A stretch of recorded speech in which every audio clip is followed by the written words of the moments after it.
మహబూబాబాద్ జిల్లా బయ్యారం మండల కేంద్రంలో అట్లతద్ది నోముల గౌరీ వ్రతాన్ని ఘనంగా నిర్వహించారు. మహిళలు తమ పసుపు కుంకుమలను చల్లంగా చూడాలని, యువతులకు మంచి భర్తలు లభించాలని ఈ నోము నోచుకోవడం జరుగుతుందని తెలిపారు. 3 రోజుల పాటు ఈ వేడుకలు ఆటపాటలతో నిర్వహించుకుంటున్నామని అన్నారు. 3 రోజుల తెల్లవారుజామున 4 గంటల నుండి గౌరీదేవికి పూజ కార్యక్రమాలు మొదలవుతాయని, ముత్తైదులు యువతులు ఈ అట్లతద్దిలో ఆటపాటలకు సాంప్రదాయాల పాటలకు చేసిన నృత్యాలు చేస్తూ ఆహుతులను విశేషంగా అలరించాయి.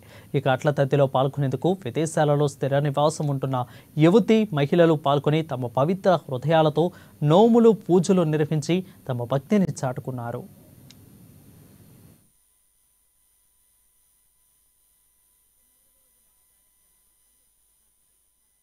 ప్రతి ఆడపిల్ల కూడా ఈ నోము నోచుకున్న తర్వాతనే మాకు ఈ తెలంగాణ సాంప్రదాయంలో మా సామాజిక వర్గంలో ఈ నోము అయిన తర్వాతనే వాళ్ళు మళ్ళీ ఎవరికైనా నెక్స్ట్ తీర్చుకునే వాళ్ళకి ముత్తైదుగా ఉండగలరు.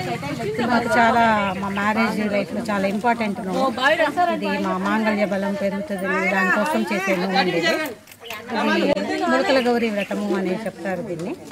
3 రోజుల కార్యక్రమంలో మొదటి రోజు మాకు ముత్తైదుల్ని మంగళ సుగంధ ద్రవ్యాలన్నీ వాళ్ళకి ఇచ్చి పేరంటానికి చూసే కార్యక్రమం మాకు కార్యక్రమం స్టార్ట్ అవుతుందండి. మొదటి రోజు ఆ రోజు ఉండే కార్యక్రమం ముద్ద పెట్టడం.